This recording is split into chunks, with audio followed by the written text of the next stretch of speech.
Welcome back to the Ivory Tower Boiler Room. This is Dr. Andrew Rimby. I'm really excited to re-release this wonderful conversation I had with the author Gregory Maguire. You all probably know him for writing the blockbuster novel, now musical, celebrating its 20th year on Broadway, Wicked, The Life and Times of the Wicked Witch of the West. So first, I want to play a little trivia game with you all, since you all know that I love trivia. And shout out to Burrito in Port Jeff Village. Thanks for hosting our reality TV trivia night. I'm going to be doing one more trivia event before their summer season kicks off, which their summer season kicks off during Cinco de Mayo, even though, it's not yet summer, but it's officially summer in May for them. So at the end of April, we're going to be doing a pop culture trivia event. There will be questions about celebrities, TV shows, movies, books. Many of them are going to come from episodes on the Ivory Tower Boiler Room. So you should listen to the podcast episodes to get a head start.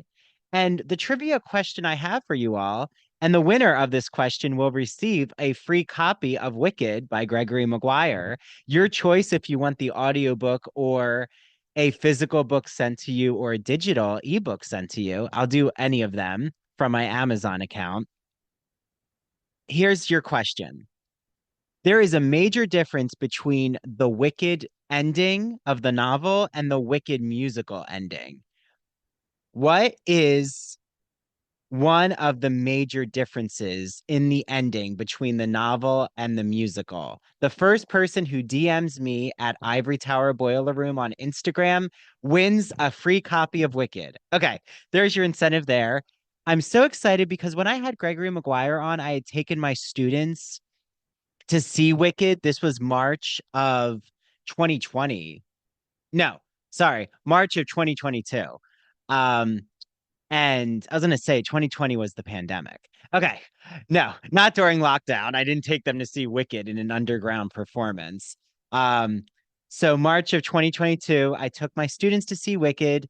I interviewed Gregory Maguire, and then my students actually submitted questions that you'll hear at the end of this episode. And it was really wonderful that my students got a chance to ask him questions. And then they listened back to his interview, and it was just such an insightful process. So I loved listening back to my conversation with him in preparation for releasing this to all of you. On March 9th, I'm taking a group of about 15 people to see Wicked for their matinee performance. So I can't wait to recap that for you all. I will definitely release a recap video on Instagram and TikTok. You know me and my social media. I'll definitely be sharing my experience, taking photos of the group, hopefully meeting some of the cast at the stage door.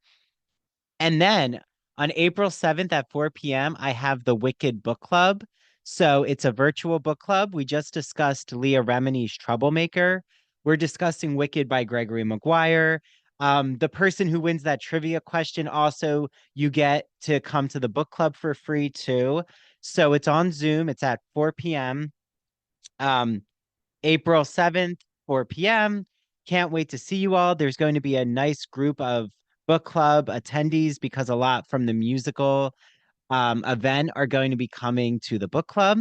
So you can go to ivorytowerboilerroom.com, or if you're on Instagram, click the link in my Ivory Tower Boiler Room bio, and you'll see how to RSVP. Okay, without further ado, here is Gregory Maguire.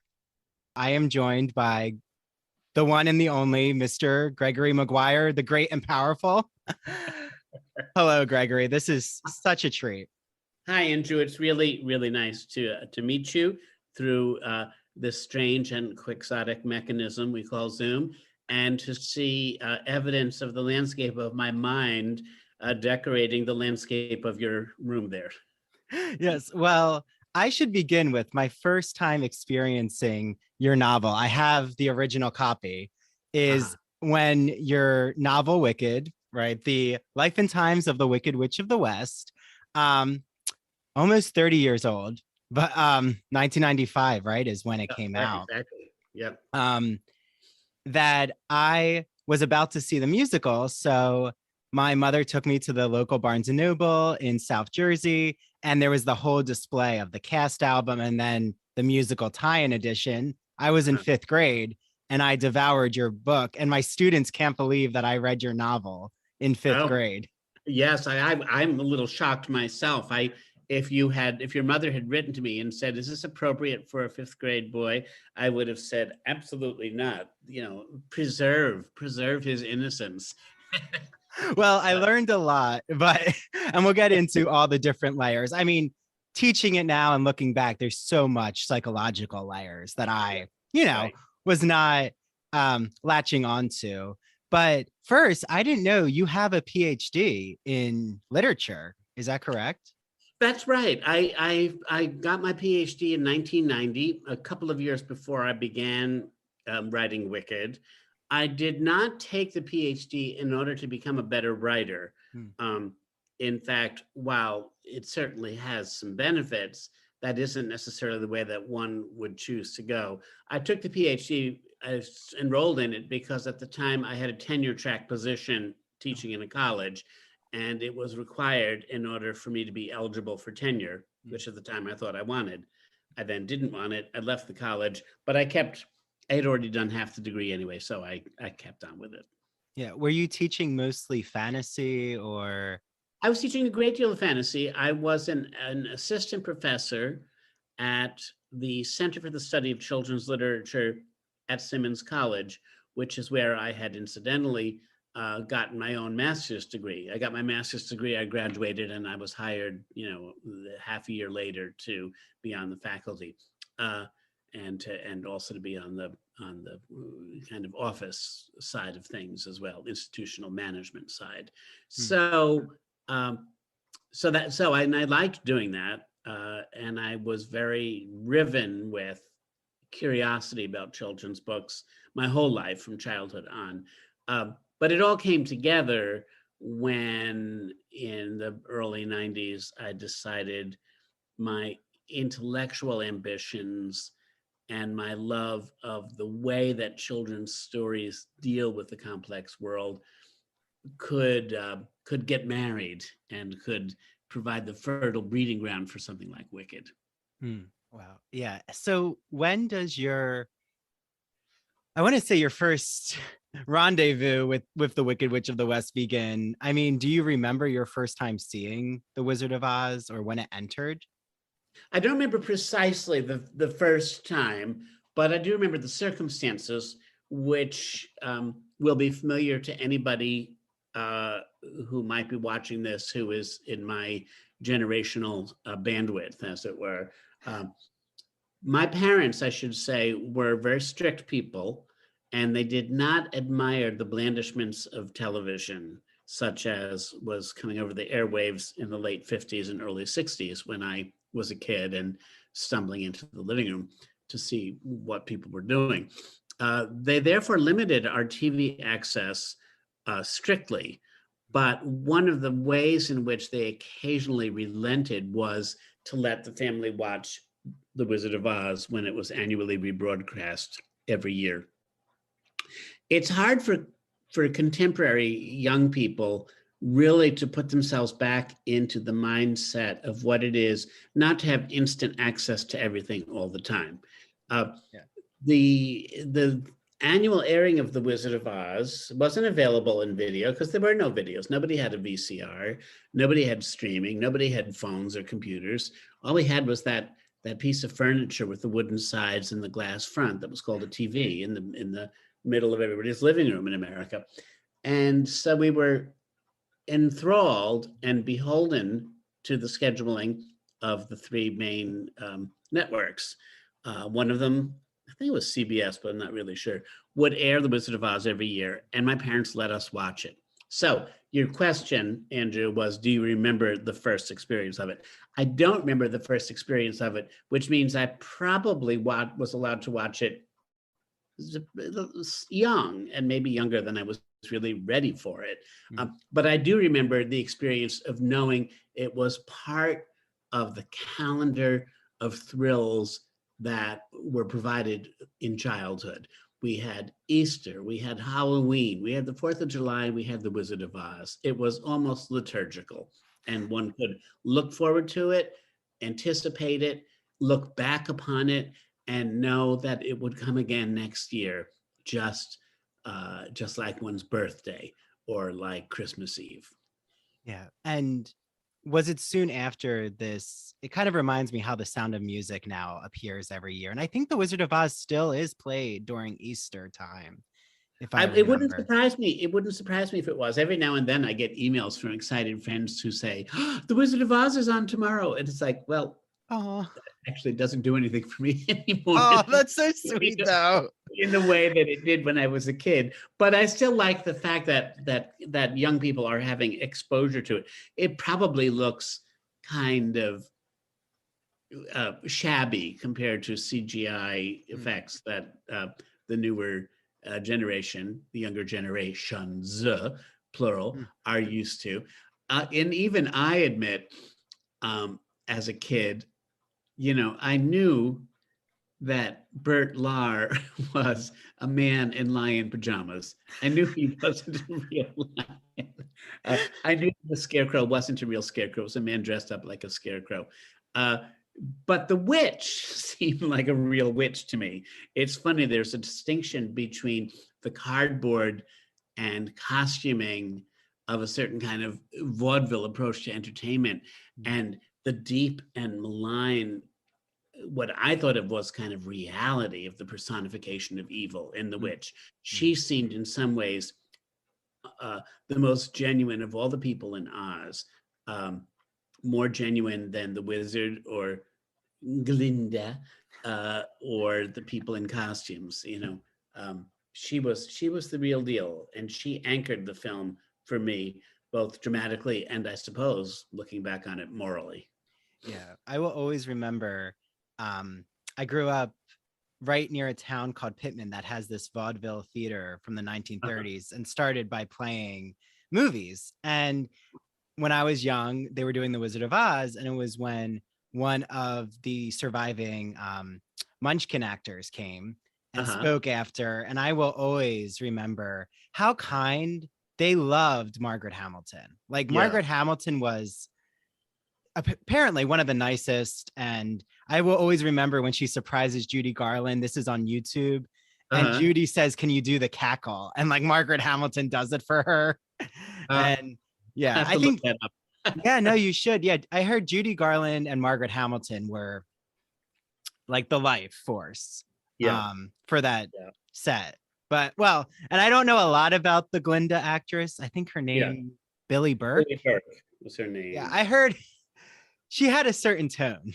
that's I'm not going to gossip, but well, no, even a kid could see that she was supposed to be a beautiful princess, and that was fine. Her gown and her garb and her fluting voice and her kind manner were all persuasive.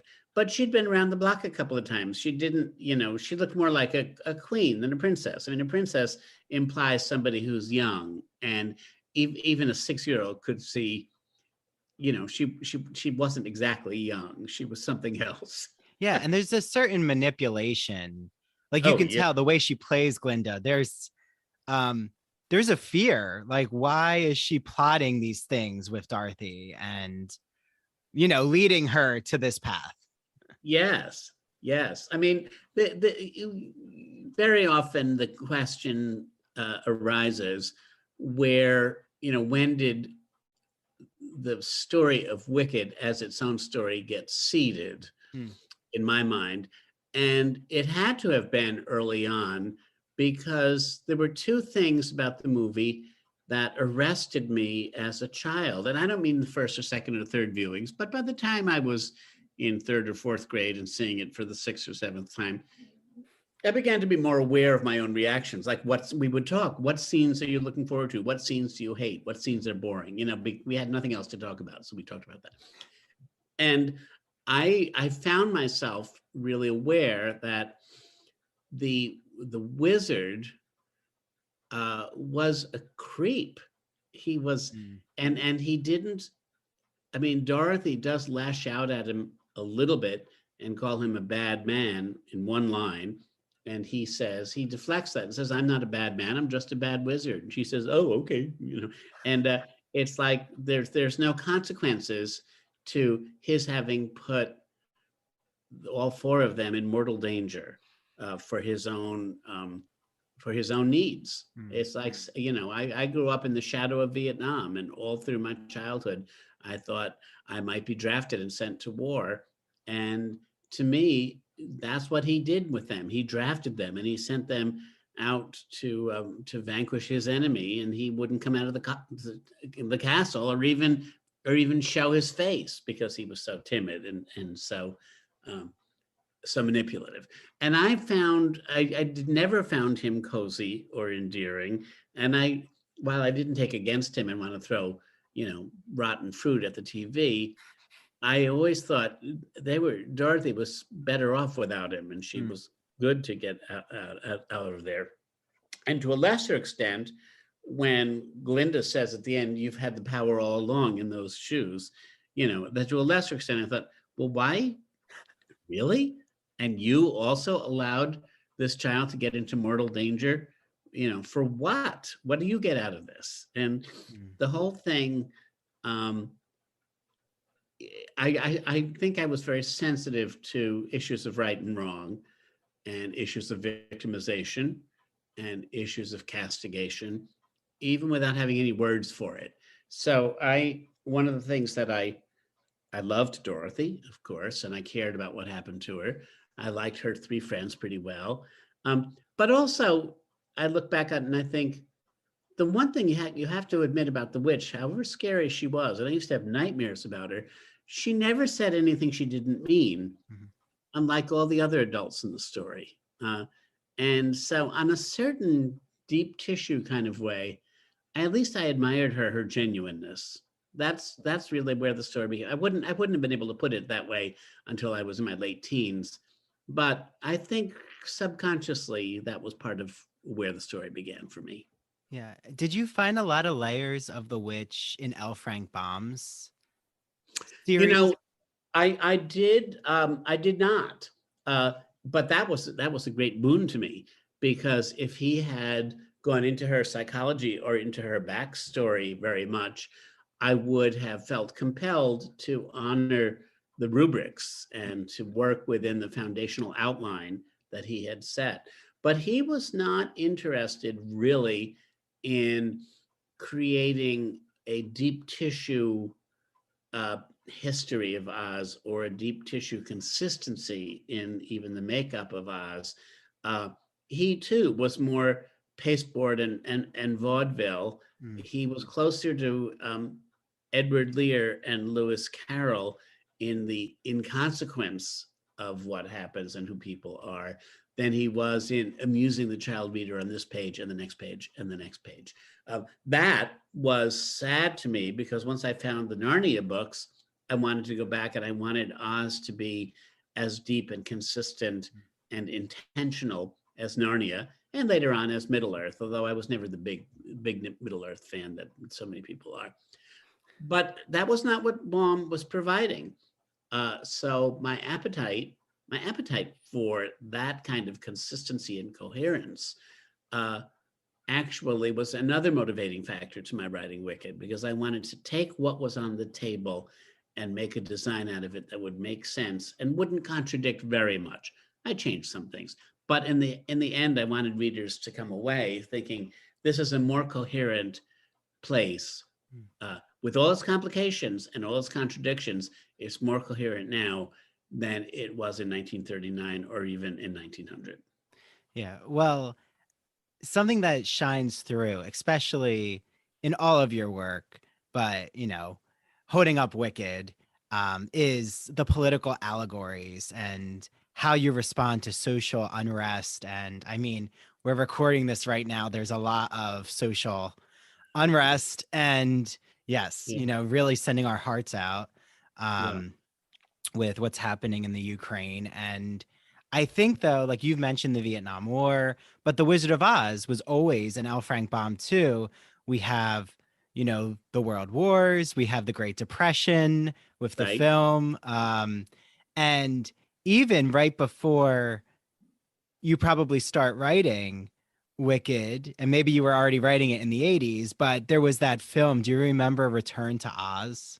Oh, I do remember it. And I admired it more than a lot of people did. Oh, I I didn't, love it. I didn't love it, Oh, but I admired it. And I thought that the woman, the young kid they got to play Dorothy was really fine. oh yeah. Firuza Balk or something like that. Uh, and I liked lots and lots of it. I've only seen it once, but I found it was really strong and intense and laced with a kind of not nostalgia, but a kind of bourbon urgency. You Yeah, know? it's really Uh, gritty. Like her characterization, that's what I yeah, like is, I mean, it starts in a mental institution, which is yeah, very intense. And very like intense. the You make me want to see it again. decapitation of the queen, right? Like she has the heads of women. Yeah. Yeah, it's a real, but again, what I like though is it does have that gothic, the dark undertones of psychology that, Yes. like, well, I think Emerald City is under siege and the Yellow Brick Road has been like some bomb has gone off or something has Right. happened where everything is, Sabotage. yeah, Yeah. yeah, it's sabotaged, it's war torn. And it kind of reminds me, of all of the different conflicts. And I mean, you actually have a part in Wicked um, called Uprisings, Uh-huh. right? Yeah. So, let's get right into Wicked. I mean, I will say to everyone, Yeah. there will be spoilers, but I think that, so I know that it's published in 1995, but when do Right. you actually start drafting Wicked? Well, that's a good question. And I know the exact answer, I made the decision to start it on June 9th, 1992, I think it was. And the reason I remember that, it could be 93. I'm bad with math about when you count the number of years. You always forget whether you're supposed to add one or detract one. But I had been writing for 16 years already, been publishing for 16 years, and I had not had any great notice or success. I hadn't had any bombs, as it were, but nothing had also caught, and I was having a hard time considering how I was going to have a career going forward. And I'd written children's books up to then, chapter books, like Mhm. the length of A Wrinkle in Time or one of the slimmer Harry Potters, let's say. And the fact of my biography is that when I was born, my mother died. She died in childbirth. And she died at the age of 38. So I spent a good deal of the first half of my life feeling responsible for the death, which was, of course, just a consequence of life. But nonetheless, it was a weight that I carried upon my shoulders on some level. But also, as many people do, I've felt, how can I put this? It felt very strange to think that the day would come when I would be older than my mother had ever been. One doesn't expect that one is ever going to get older than one's parent. That's not actually supposed to happen. Of course, it does happen if you live long enough, but when you're in your 30s, I just kept thinking I was going to die when I was 38 because I just couldn't picture being older than my mother. How does that happen? So June 9th, 1992, I think, was the day, maybe it was 93, was the day I turned 39. And on the day I turned 39, I said to myself, and I knew I was going to say this, but I said to myself, okay, Gregory, you are now older than your mother ever was. If you've ever wondered whether you have enough going on upstairs to be considered a grown-up, it's got to be today because you're older than your mother. She was a grown-up when she gave birth to you, and you're now older than she was. So you can't anymore feel like you don't know enough about the world. You're older than she was. You are a grown-up. You can take on a grown-up job. And I'd been thinking about Wicked from time to time as a possibility of something to write that was for older readers.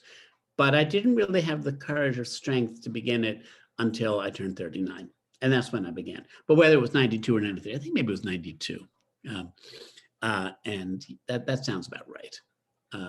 I had written a couple of things beforehand. I had actually written about 6 pages by hand, maybe in 1989, but put it aside thinking you're not there yet. You don't have a grasp on this.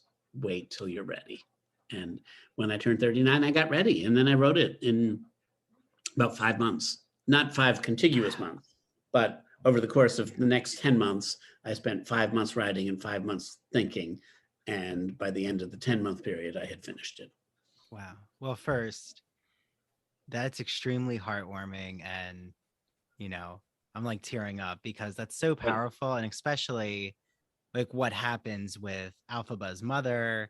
In your novel, she doesn't die from giving birth to Alphaba, but in the musical, she dies. So I'm curious, did the creative team know about that? Like your connection to your mom? I don't know. I think probably not. I think they just took what was in the book. And also, of course, they needed to emphasize the witch's need for her father in order to make the drama of the play be more coherent, more taut, let's say. And so getting the mother and the putative father off stage fairly early was necessary so that Alphaba's reaction to the wizard, her confused relationship with the wizard could become front and center and could supplant any other relationship she might have with her mother or her father. So it made dramatic sense, but it also made kind of psychological sense to me too. She was adrift. That was part of her problem. She had been alone her whole life. Yeah. But I do think, you're going to hear me gush a lot, but it's true. I think every part of Wicked gives such depth to the human condition. Like part 1 with the Munchkinlanders, I really think that you learn so much about social hierarchy and, Freck's, Alphaba's father, just to the listeners and viewers. I know your characters inside and out. Right. No, fair enough. But that he does have some Munchkinlander blood, so there's kind of, hiding that about himself. But his wife comes from more of this blue blood background, so like it's a very interesting clash that goes on in their relationship. And I feel like that's a constant theme, is covering up like one's own feeling inadequate about one's own birth and circumstances. Yes, I would like to meet the person who didn't go through childhood and adolescence without feeling that they weren't letting somebody down, probably most especially themselves. It's part of growing up. It's part of the human condition, I'm afraid. One thing, Andrew, that is really curious to me is, and I hope will be to those who are listening or watching, is that when you take a big project like this, the writer has some sense of obligation, some sense of ownership to what is coming up within the creative mind. And one of the ways you have to do that sometimes is to look and see what you've done and stand aside and respond to it rather than to what your initiating theories and theses might be about what you wanted to do. My instance of that is to say that when I first started Wicked, I really thought I was going to be writing a book about the character who turned out to be a Margaret Hamilton type witch. An absolute psychopath, a sociopath, a dangerous and driven monomaniacal individual. I didn't know how she was going to get there, but That's, or Humbert from Lolita, or, Freddy Krueger, like, be no variety. This person would be soulless and psychopathic from the beginning. And I really intended that at first. I got to the scene, because since you're talking about the Munchkinlander section, I got to the scene about page 40 or so, when Elphaba's about 1.5 or 2, and I finished writing the scene with a paragraph that says, the nanny and the mother are watching her, and she is crawling around on the floorboards, and she pees on the floor, and she leans down her green-skinned face to smell it and smiles at the smell of her own pee. And I meant that to be revolting. I meant that to be evidence of her twisted nature, as it were. The next day, when I got up and read the previous couple of paragraphs to just kind of gin myself up and get right back in the mood of things and find out where I was and the tone of where I was, I read that passage and I thought, oh my goodness. Instead of hating her, my heart broke. My heart went out to her. Wait for that. No, I like the clock. And I thought to myself, you poor thing, nobody is ever going to get you, are they? They're never going to understand you. You are going to be alone your whole life. And on that day, my attitude toward my character changed. And my concept of what I was doing changed. When I turned the page over and started the next chapter, it followed along, but I realized I had to, this was a dance I was doing with my main character, and she was leading, and she should lead. And my job was to follow her and see where on the dance floor she took me. My job was not to lead her. I just had to be the scribe and follow her and see what she did and write it down. I thought 2 things would happen if I did this. One is that I would write a book that would be dismissed as, oh, somebody's tried to rehabilitate the Wicked Witch of the West, ho hum. And it would not be taken as a serious novel of ideas. And to some extent, I was right. That is what happened. The book, as successful as it's been, as beloved as it is by many people, has never been considered a novel of ideas in the way that I intended it to be. But that's a sacrifice I made. I didn't make it for commercial gain. I never thought the book was going to do what it has done. I made it because my commitment to Elphaba was stronger than my own appetite to be considered a lofty intellectual by the New York Review of Books crowd. Yeah. Well, and I think, remind me if I'm wrong, definitely with the part, but an aspect that I think gives so much philosophical background is when Elphaba is hiding away in Fiera's homeland in the Vinkus country. Right. But there's that specific section, is it Kiamako, where Fiero has died, and I really love Fiera's wife. I think Surima, yes. Yeah. And that's like when we meet who will find out to be Elphaba's child, and but all of that, right, is not in the musical, which I'm kind of curious, since I've taught your novel first, and now we're deep into the musical. I showed a documentary that's on YouTube about the musical, and there's a section, a quote, I don't know if you know of this, but it's called like Behind the Curtain, and it's about Wicked.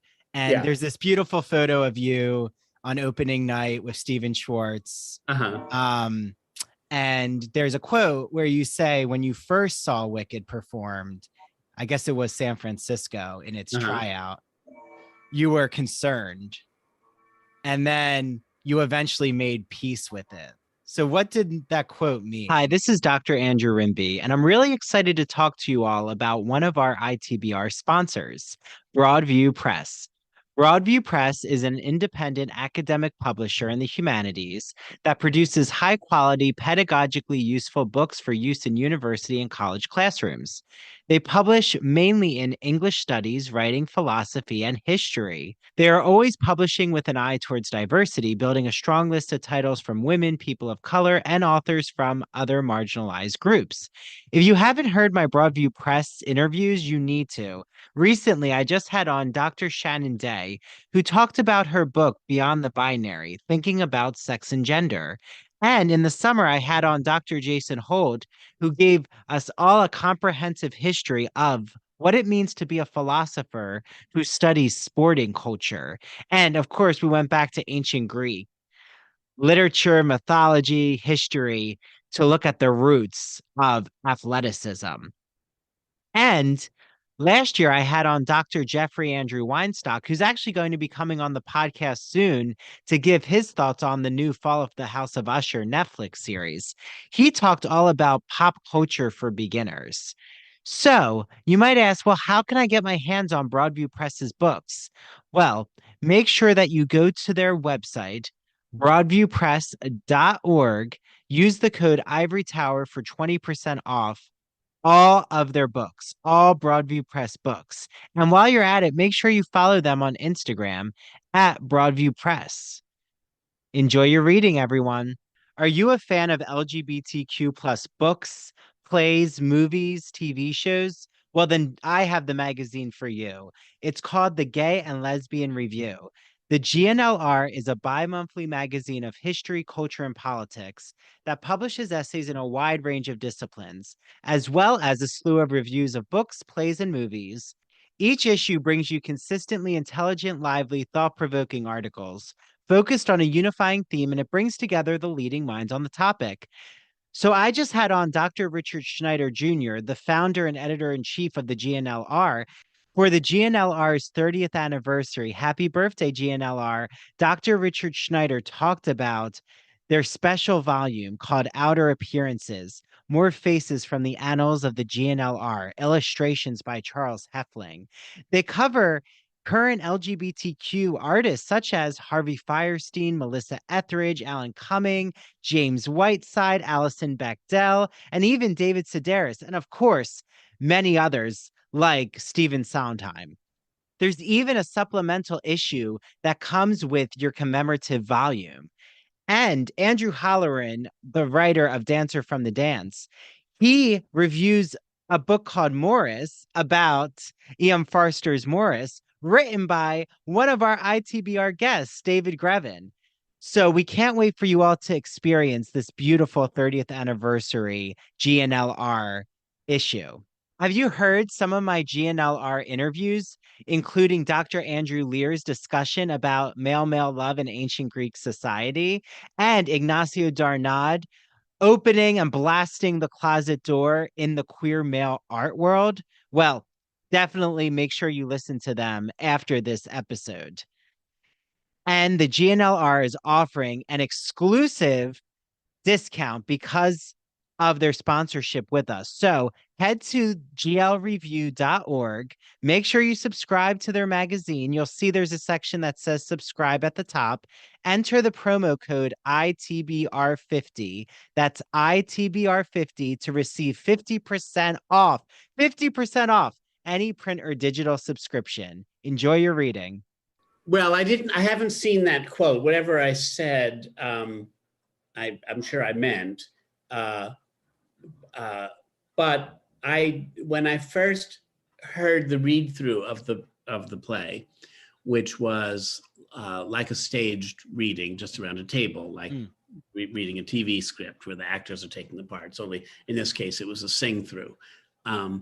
And it was in some loft in the West 20s, someplace in Manhattan, with Adina Menzel and Kristen Chenoweth, and Stephen Schwartz was there, and Winnie Holtzman. I think it was the first time I ever met Winnie. Certainly the first time I met Adina and Kristen. And I didn't know what they were going to have done with the plot. Wow. What I did know is that I had given them pretty much carte blanche to do what they wanted with it. Once Stephen Schwartz had convinced me that he understood the reasons that I had written the book, I thought to myself, the plot is not sacrosanct. What's sacrosanct is the intention, is the moral. the mood. And so I was funny in some places. Stephen Schwartz and Minnie Holzman were funny in others. I was serious in some places. Stephen Schwartz and Minnie Holzman were serious in others.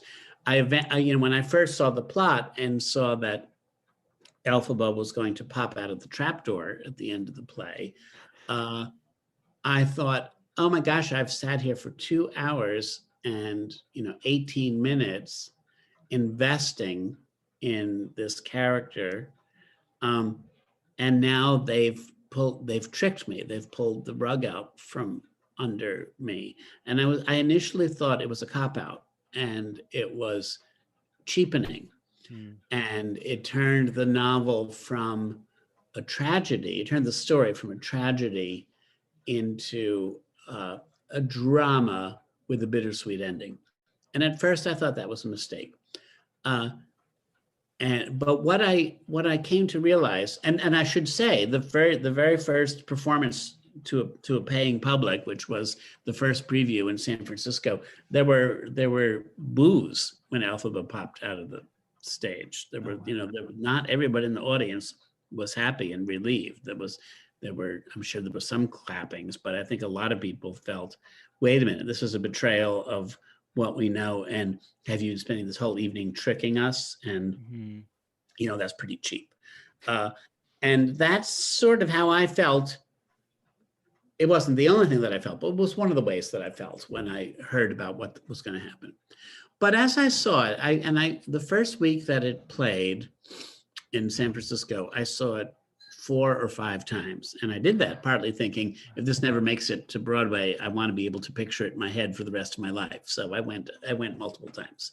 And it was wonderful each time. But by the time I got to the end of the week, I thought, well, actually what happens is the dramaturg and the musician, the composer, have decided to get to the place that I wanted to be at the end of the novel by taking a different method and a different road. I think that the goals of most fiction that moves us are fairly consistent. They're fairly constant. One goal you have is that you want people to think what we do matters in life. Well, it's a 19th century novel of ideas in a way, even though it was published in 1995, the end of the 20th century. But it suggests a little bit like a Tolstoy, to put myself in grand company that I don't deserve. It suggests that what moves we make in life and what our behaviors and actions are really have consequence and are important. So what we do matters. Time is brief, and we should cherish those whom we love. We should cherish them while we have them. Those were 3 things that I wanted the reader to come away with at the end of Wicked, closing the book with a sigh, sad for the death of the witch rather than happy and relieved. But those are the consequences of observing a death. When somebody dies young, it reminds us to live more fully. It reminds us that what we do matter. It reminds us that we should be open and frank and persistent in our love. And that's what a tragedy gives to us. That's the reward of tragedy, is it reminds us to live while we can. Yeah. In a way, the play gets there just you taking a different tone and taking a different route. But you come out of the play with a slight lump in your throat, and you've been brought to the same concluding basket of emotions. So once I came around to thinking about it like that, I began to regret the dramaturgical choices a little bit less than I had in fact, quite a bit less than I had the first time. Yeah, and you're so close to the material. I mean, I can't even imagine what that was like to be at the workshop. And I remember the workshop, Dr. Dillerman died, it followed more where there was a funeral, and yes, exactly. And there was more death in the workshop than what we now see. But I see what you mean about the end, because to Glinda thinks Elphaba's dead. Right. So there is still that horror. There's still that pathway, like you're saying, you get there, and Alphaba knows she can never return back. Right. And I'm kind of curious, like, what do you make of how Alphaba and Glinda in the musical, in a way, almost they're different approaches to feminism, or also they're such a leading lady pair that you rarely see. So like, Yeah. were you surprised that Glinda was as, I'll say it, central to Wicked? No, I wasn't, because I knew that unless the um, unless the story of Wicked had been made into a miniseries, Hmm. uh, which it still may do at some point, uh, that to take my story, which runs over a 38-year period and has something like 85 speaking parts, to put that on in 2.5 hours means inevitably that most of it has to drop away, and most of the backstories have to drop away. Uh, and a lot of the philosophizing, and certainly a lot of my Rococo descriptions of manners and architecture and morals and whatever, all that stuff has to be boiled down into a song lyric or two, and that's it. I expected that, and I knew that Winnie Holzman and Stephen Schwartz would have to find the strongest relationships that were available in the book and play on those, because that's what theater is about. It's about conflict between individuals. So I pretty much expected that it would be Glinda and Elphaba, and I was not surprised that they made it into a romantic triangle with Fiyero as the pivot point between Glinda and Elphaba. One of the things that is less well observed, but is nonetheless true, is that almost every one of the changes that the scriptwriter, the playwriter, Winnie Holzman and Stephen Schwartz made upon the original material, which is my book, were keyed or cued or winked at by me in the book, as if to say, oh, you think it's going to go here? Well, it might have done if I were be more obvious, but it's not going to. So I gave a few hints that Glinda was not unaware of Fiyero's charms. Mm-hmm. I gave a hint that Elphaba thought that the Scarecrow might be Fiyero coming for her at last, at the end of in the Camel Coast section at the end, called "The Murder in His Afterlife." There was a lot that I threw out as red herrings to cause the reader to hope or to imagine, and then I would pull back that because it was perhaps too obvious for a book, but it wasn't too obvious for a play.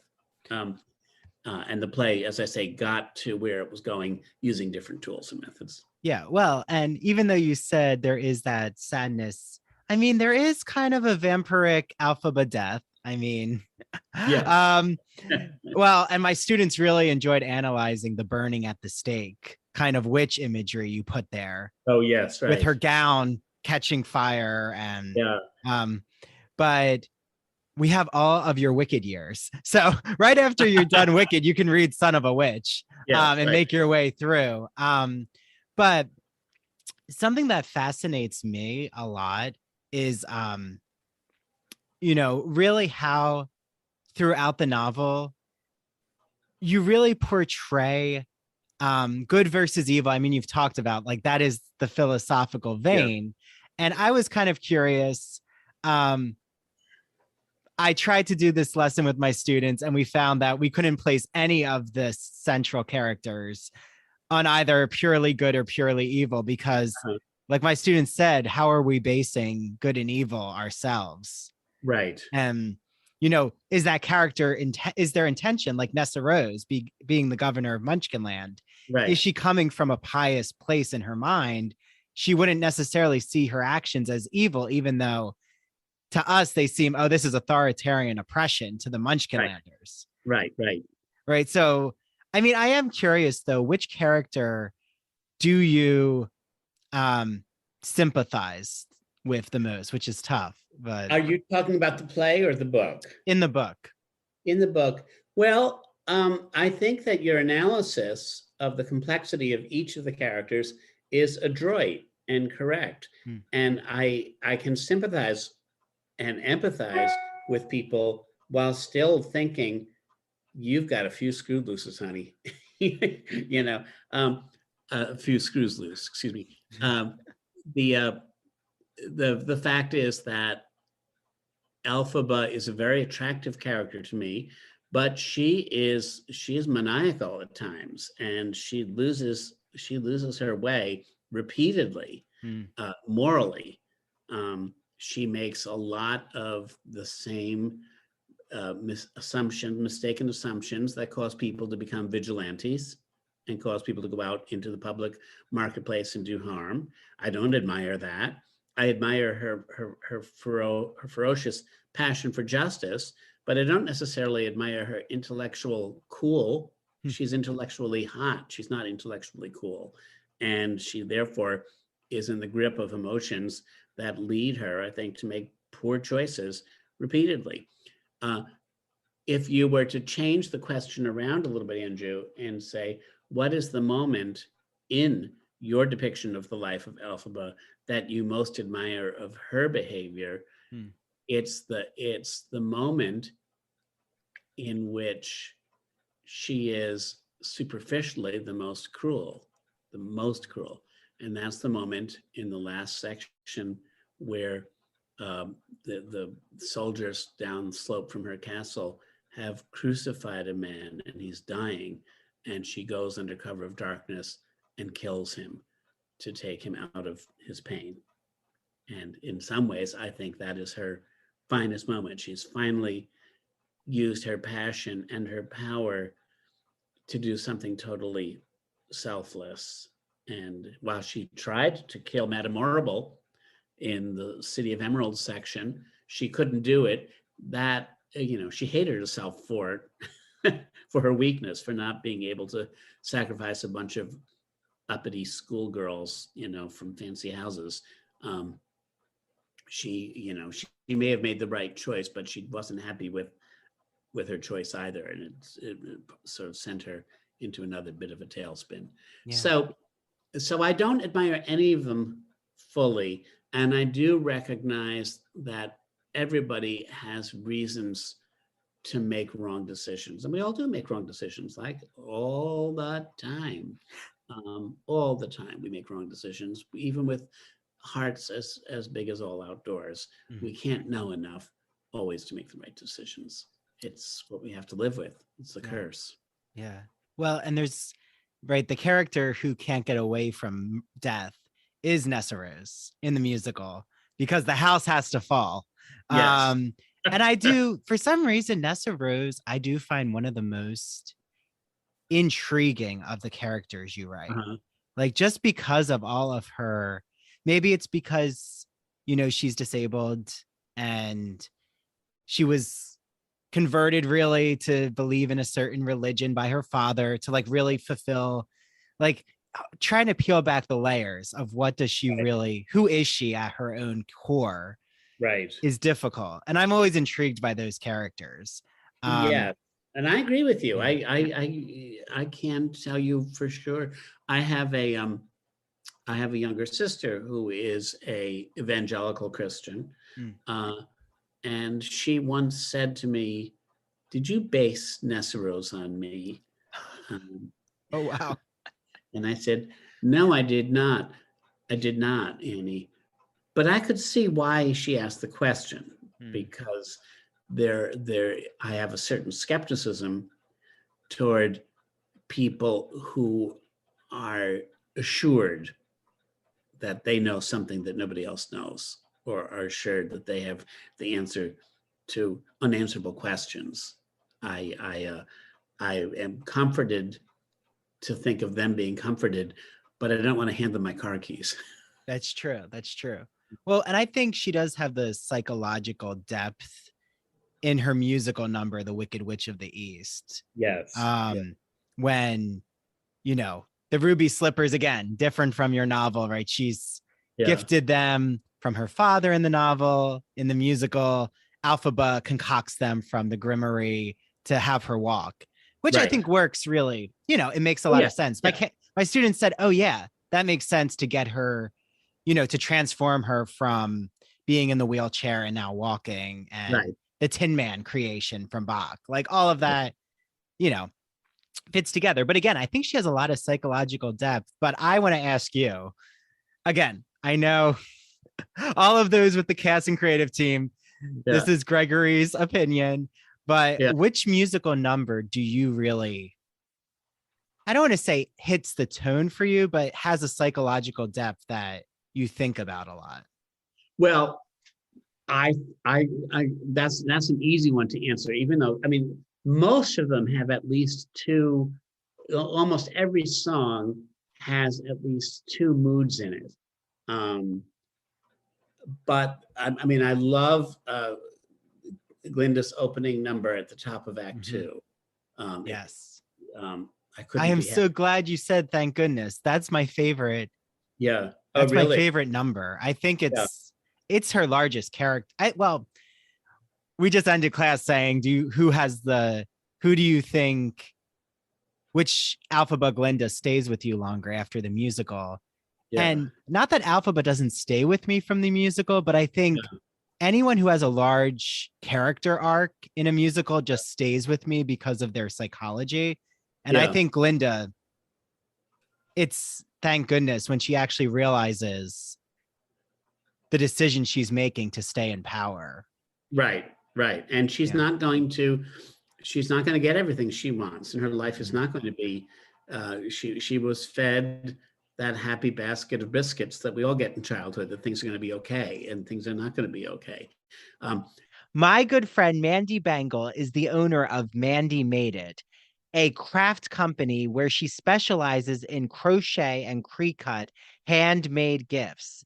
So whether your partner is a horror movie fanatic, I'm sure that they have a TV show they love. Maybe there's a book that they love, a music artist, a sports team that they cheer for. Mandy has you covered, from shirts, hats, beanie hats, which I love to wear at the gym, car decals, beer and coffee koozies, keychains, stuffed animals, signs that you want to put all over your apartment. She is ready to create any customized order. So head to Instagram right now, type in at Mandy Made It. That's Mandee, made it. Slide into her DMs, and she is ready to start working on your order.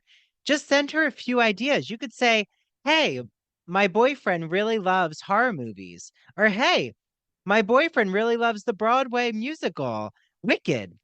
I'm sure she will figure out some concoction for you, and say that you heard her ad on the Ivory Tower Boiler Room, because she's going to give you an exclusive ITBR free gift. She's also working on a new line of ITBR merchandise, so I can't wait to share all of that information with you. I can't wait to see what you all get for Valentine's Day for your partner, your family, your friends. Hey, I might even get a true crime item for Mary DePippi, the host of True Crime in Academia. I'm sure my boyfriend and Mary don't listen to this podcast, so they don't know what gifts I'm going to get them. Wink, wink. Make sure you mention at Ivory Tower Boiler Room when your gift arrives from Mandy so I can share it out on our Instagram. I hope you all enjoy your gifts. So, you all know that I am such a fan of musical theater and classic movies. So, I can't wait for you all to listen to one of my good friends' podcasts. It's called That Old Gay Classic Cinema, hosted by Christian Garcia. It's a podcast that looks at classic cinema films that we know and love.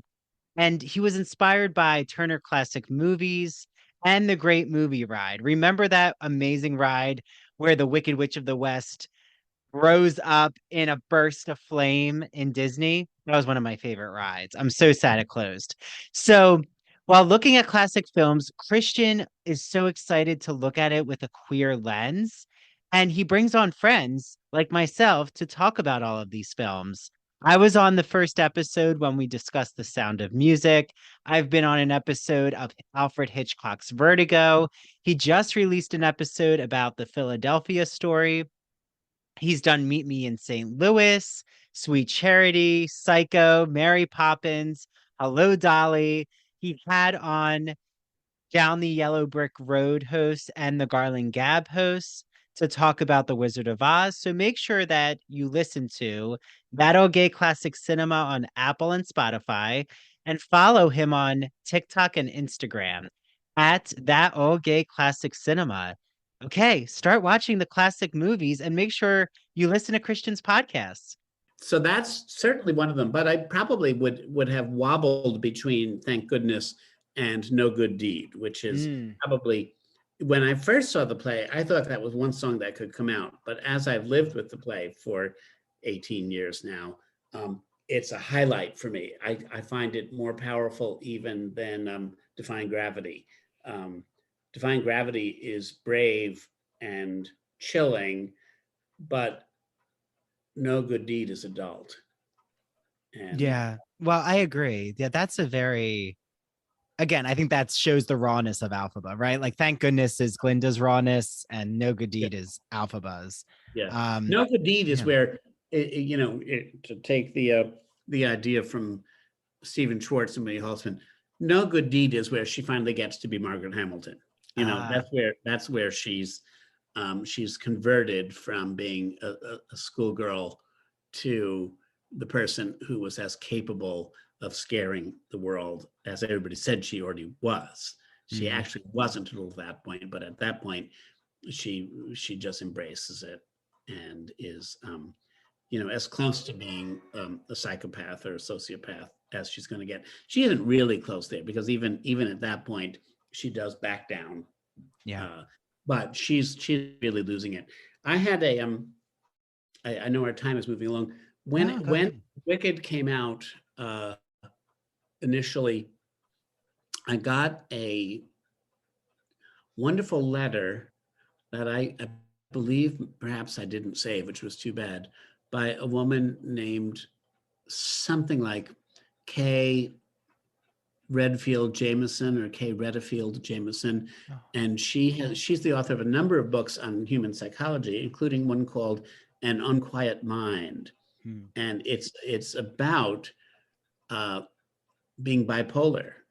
And uh, and she wrote to me and she said, I've just read Wicked, and you have given us the portrait of a person who hits every single one of the characteristics that are identified for somebody who is mentally unstable in this particular kind of diagnostic way. Wow. Um, Unstable is perhaps a word I shouldn't use. Mentally categorizable in this Hmm, particular hmm, hmm. diagnostic way. I didn't know whether I believed her or not. I'm now 25 years older, and I think maybe she's right. Maybe that's part of what Elphaba is like. I certainly there's a certain thing that Bach says to Elphaba at the very end in the last section. I think the last time that they see each other, Yeah. when she's hunting for Dorothy, and Dorothy has passed by Bach and gone on, and Elphaba shows up. And this actually is from a scene in the book too. In the book, when Dorothy leaves Munchkinland and starts off for the wizard, she spends the first night at the home of a Munchkin farmer named Bach, BOQ, and that's where I got the character of Bach, and that's how he ended up studying agriculture at Chiz University, 25 years earlier or whatever it was, 15 years earlier. So Elphaba in my book comes down the road, and she's showing up, half a day or a day later than the scene that L. Frank Baum wrote, and Bach says she's looking for Dorothy, and Bach says to her, are you taking against her? Are you taking against her? Don't do that. Like, get a grip, lady. But that business of taking against somebody is actually one of the symptoms of certain kinds of mental disorders, Oh, where wow. you grip onto somebody as someone who's harmed you, and you can no longer see them as a full human being. You can only see them as the perpetrator of the harm that you have suffered. And I've, in the time since I wrote Wicked, I've seen that in a number of people, and I recognize it now as a symptom of a condition that is hard to live with and hard for other people to live with too. So I think Kay Redfield Jamison actually may have been onto something without my knowing it. Yeah. Well, and I know I was reading Wicked, I think 4 years after I came out as gay. And I know that I can see there's such, like, those who feel marginalized or who are struggling, like thinking of coming out. There's definitely like queerness, I know, throughout a lot of your works. Yeah. And I just want to thank you for providing such a place to really, go through all of the depths of someone who's just trying to find their authenticity. So, thank you for that, Gregory. Well, I never really know whether one should say I'm proud or I'm humbled, but I suppose I'm a little bit both. I'm humbled that this has meant something to you, and I'm proud that I was able to do something that had that impact for you and for many, many, many other people that I've heard from over the course of the last quarter century. I mean, two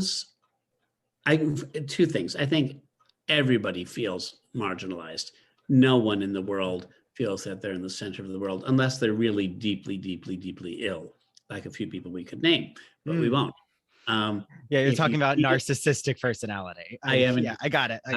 And if you feel that you are that centralized in the world, such that the lives of everybody else are really just some kind of moving wallpaper to ornament the space in which you're spending your time, that's a grave sickness. Most of us feel like we're moving wallpaper, on the edges of somebody else's life. And when we're young, it cuts us to feel that way. And as we get older, you kind of think, well, this ain't so bad. I can slide along here and watch what I want to watch and be who I want to be. And I don't have to measure up to anybody's portrait of me. That's not my job, and Exactly. And so having felt marginalized myself as a kid for many reasons, and I've been able to dip my bucket in that well of despond, if you will, many, many times, and find what I come up with is merely the kind of moist essence of being human. We all feel that way. Wow. Well, okay. So I'm going to move into a section that I'm calling Student Corner. And these are not that it's going to be rapid fire, like, okay, hit me with a response, but they're, more lighthearted, and we've gotten into the deep themes. I do want to let you know, though, I think I was the secretary of our book club in high school. I chose Mirror, Mirror, which I could talk a lot about, but everyone I know who loves Wicked, I say you have to read Mirror, Mirror, because what you do with Renaissance, the Renaissance and the bourgeois is mind-blowing. And Confessions of an Ugly Stepsister. I saw that ABC TV film, which I loved, and then read the novel. But okay, that kind of leads into one of my students' questions. They really want to know, Aaron, about, and these were a few of my students. They really want to know about the other media forms. So you mentioned about the rights of Wicked. Right. Is it still owned by ABC for a TV series? Yes, it is. It's licensed by ABC. It's owned by ABC. At the time that I was trying to peddle it, as it were, or it was being peddled. I wasn't really trying; it was peddling itself. I had been in the middle of adopting my 3 children, who came to me as infants, and so the need to be able to pay for their upbringing as a freelance artist was intense. And when the rights came back from Universal and were going to be sold instead for the stage for a fraction, a penny on what Universal would have bought them for as a film, I was able to split the rights into a musical version and a non-musical version. The non-musical version I sold to ABC for enough money to help me remodel my house. Later on, when Wicked the musical was such a big success, I went back to ABC and tried to buy the rights back because I could afford them, and they didn't want to sell them back to me. So they own them, and they have been slowly working for 15 years to line up a project that may be a mini series. I hope so. Please, please. I want it. My students, this was Gabriella too, like really want a TV show. And even as a class, we kind of already divided. Each part can be a season of Wicked. And then they could do that for every one of the Wicked years. It's true. It's true. And there's some thought about that, but it would have to be a success like on the level of Game of Thrones in order to merit that kind of investment. Yeah. But there's so many streaming services now, I hope, because like it's not impossible. I'm not holding my breath though. I'm just getting on with my job, my day. No, it's true. It's true. Okay. Well, I'm also curious. Do you remember any? Well, because I know the creative team, probably you had a lot of conversations. I know with Stephen Schwartz and maybe even Mark Platt, the producer, and Winnie Holtzman writing the book for the musical. Yeah. But do you remember any cast member who wrote to you about your novel?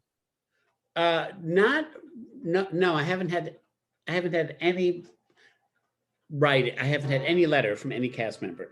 I have had conversations with cast members though. And one time early on, Carol Shelley, who played Madame Marrable, and I were sitting next to each other at a dinner. It was a birthday party for Joel Grey, I think. And she leaned to me and she said, I have a secret backstory for Madame Marrable, and I know why she is the way she is. And I said, oh, do you? What is it? Will you tell me? She said, no. Oh my goodness. But I think I could guess what it is. But it's clear that that's how actors work. They actually go deep into the character. They think, I've got to find the reason for my character being this motivated to behave like this. What is it that the author is not telling us, but that nonetheless I need to know so I can motor this character across the stage. Yes. And right, there's so many different acting methods. And like I could see maybe someone wants to approach it more from like Stanislavski, which is, just method, like really do method and maybe, not want to do a deep dive of the material for the musical if it's going to complicate. But I mean, I like to approach by taking anything around and just analyzing. I mean, I'm sure though, you must have talked to Kristen Chenoweth and Idina Menzel at some point, right? Oh, I talked to them a lot, but I didn't talk to them about their interpretation of the material because they're professional artists. They knew how to do their job. They didn't need my input. And the only funny story I have about Idina Menzel, not the only funny story, but the one that's pertinent to this is that in the famous penultimate night that she played the role on Broadway, you may remember she fell through the trap door. Oh yes. She wasn't able to do her final. She wasn't able closing. to do her final, and I didn't know about her fall the night before because I hadn't got the Times the next morning, and so I was in New York to see her final performance. Oh, wow. And I opened up the playbill, and it said tonight the part of Alphaba will be played by Shoshana Bean, and I was like, what? And I've come down to New York to see Idina, and Shoshana did a great job. Terrific. She's amazing. Well, I think all of those beginning, well, anyone who played Alphaba, also Stephanie J. Block. They were all great. This particular night, though, everybody was in the room was there because they wanted to see Idina's last night. Wow. And when Shoshana Bean came out instead of Idina, there was everybody had seen the slip, but she was not the flavor of the month.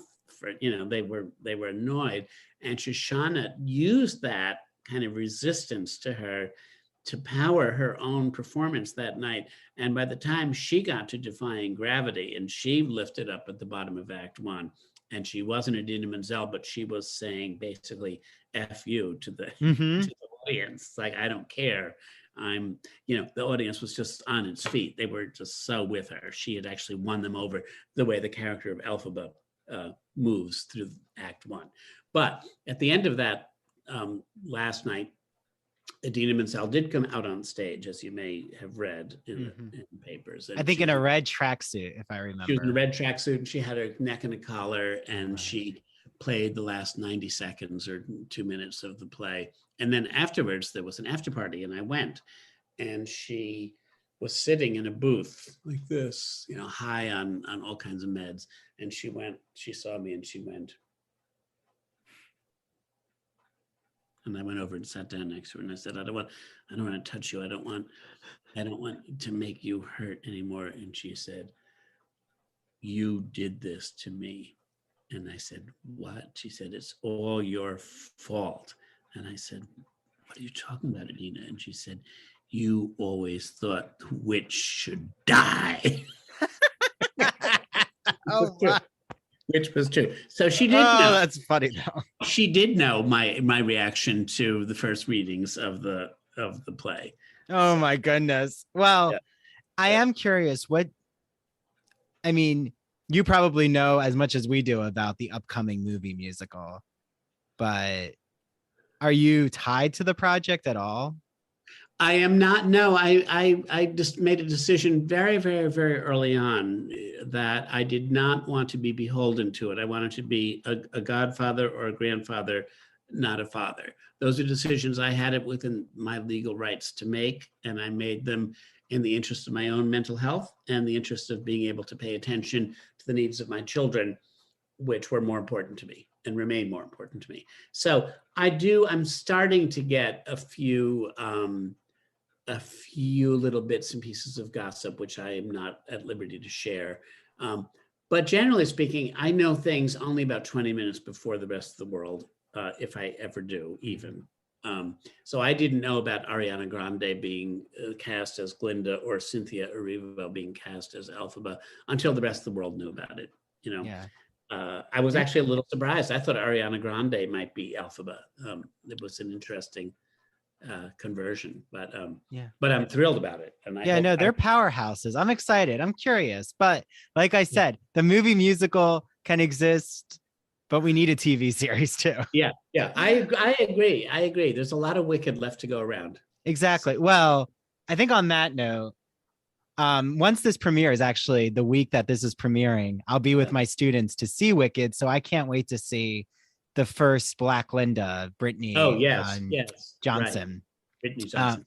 Yeah. And okay, so I have the Wicked tie-in, but I want to, promote, please get your hands on The Brides of Maricourt. Right. This is, I don't want to say a spin-off series, but it's that's as good a way to say it. Anything else? Yeah. Another Day is your new trilogy series. The new trilogy, and it concerns Rain, the granddaughter of Elphaba, the Wicked Witch of the West. Hi, this is Andrew at the Soapbox NY, a bath and body boutique in Port Jefferson Village on Long Island. And I'm going to announce a really fun cross-promotion that I'm doing with Janine, the co-owner of the Soapbox. So I'm holding here Wicked, The Life and Times of the Wicked Witch of the West by Gregory Maguire, who I had the pleasure of interviewing on the podcast. Listen back to that episode. I'm hosting an ITBR book club. We're chatting all about Wicked. So join me on April 7th at 4 p.m. It's virtual, and you can be in your pajamas and be nice and cozy. And it's $4 to join. Go to @Ivory Tower Boiler Room and click the link in our bio to RSVP. So with Janine, I said, Janine, can you find a Team Glinda and a Team Elphaba Bath and Body product? She found them. So I'm definitely Team Elphaba. She's Team Glinda, unfortunately, or fortunately, because we want you all in the comments to say which team you're on. So watch and see which product you're really loving. So here she is. Hi there, I'm definitely Team Glinda, and the pink product I chose to show you is by Farmhouse Fresh, and it is their Watermelon Aid Silky Gelée Serum. It is a wrinkled out gelée serum that consists of watermelon and CBD. It's vegan. It is animal cruelty free, and it's amazing. It's hyaluronic, and it helps to soften out any little fine lines that you might have around your face. Put it on right before your moisturizer, and it's amazing. And I think it's a lot better than my rival's product. I don't know. Team Alphaba's product is by Finchberry. It is, of course, called Emerald, with a beautiful citrus and violet scent. I have to show you the bar. Look at all of these shades of emerald. I think the Emerald City citizens would definitely use this in their shower. And the wizard, oh, well, he would be putting this gold everywhere. So, I love Finchberry. They're a vegan-friendly and paraben-free company. So, are you Team Alphaba with Finchberry, or are you Team Glinda with Farmhouse Fresh's Watermelonade? Did you hear that? I just heard a cyclone. And look what we have. Looks like we found the Wicked Witch of the East ruby red slippers. You can also get these beautiful Snoozies slippers at the Soapbox NY before Dorothy steals them, because she's a pesky little girl. Okay, let us know which team you're on. It was so wonderful to re-release this Wicked episode with Gregory Maguire. Again, so much thanks to Gregory Maguire for returning to his Wicked universe, his Wicked worldscape. And again, if you haven't read his new series, The Brides of Maricourt, he came on the show about a year ago to talk about the Oracle of Maricourt, and Mary to Pippi actually joined me for that one.